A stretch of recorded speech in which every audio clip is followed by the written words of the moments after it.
মহাসপ্তমীর আনুষ্ঠানিকতা জানাতে ঢাকেশ্বরী মন্দির থেকে যুক্ত হচ্ছেন বাইজিদ সাদ। সাদ, এই মুহূর্তে পূজার কোন আনুষ্ঠানিকতা চলছে?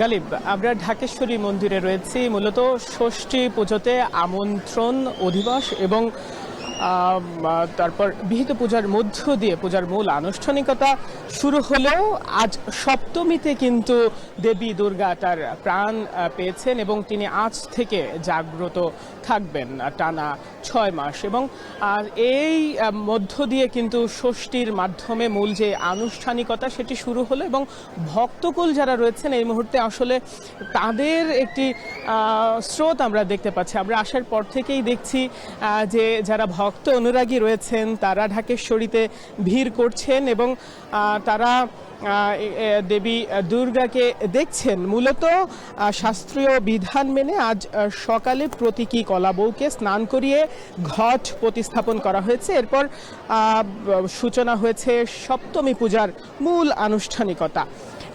পরবর্তীতে চক্ষুদানের মধ্য দিয়ে প্রাণ প্রতিষ্ঠা হয় এবং নবপত্রিকা প্রবেশ স্থাপন কল্পারম্ভ পূজার মধ্য দিয়ে মহামায়াকে জাগিয়ে তোলা কিন্তু হয়েছে এবং এই কাজ শেষ হওয়ার পর থেকে ধূপ আরতির মাধ্যমে দেবীর বন্দনা চলছে এবং এই মুহূর্তে আসলে আমরা দেখতে পাচ্ছি ভক্ত অনুরাগী যারা রয়েছেন তারা কিন্তু এখানে এসে ভিড় করছেন।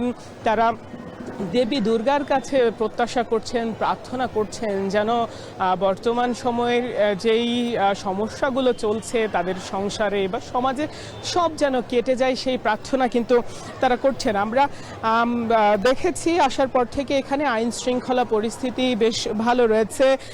মূলত এখানে বিভিন্ন আইন শৃঙ্খলা বাহিনীর নিয়োজিত রয়েছে। শারদীয় দুর্গাপূজা শান্তিপূর্ণ এবং উৎসবমুখর পরিবেশে হচ্ছে বলে আমরা কিন্তু এখানে এসে দেখতে পেয়েছি। আর কিছুক্ষণ পরেই এখানে র্যাবের মহাপরিচালক ব্রিফিং করবেন, তিনি পরিদর্শনে আসবেন, সে বিষয়ে আমরা কিন্তু আপনাদেরকে জানাবো।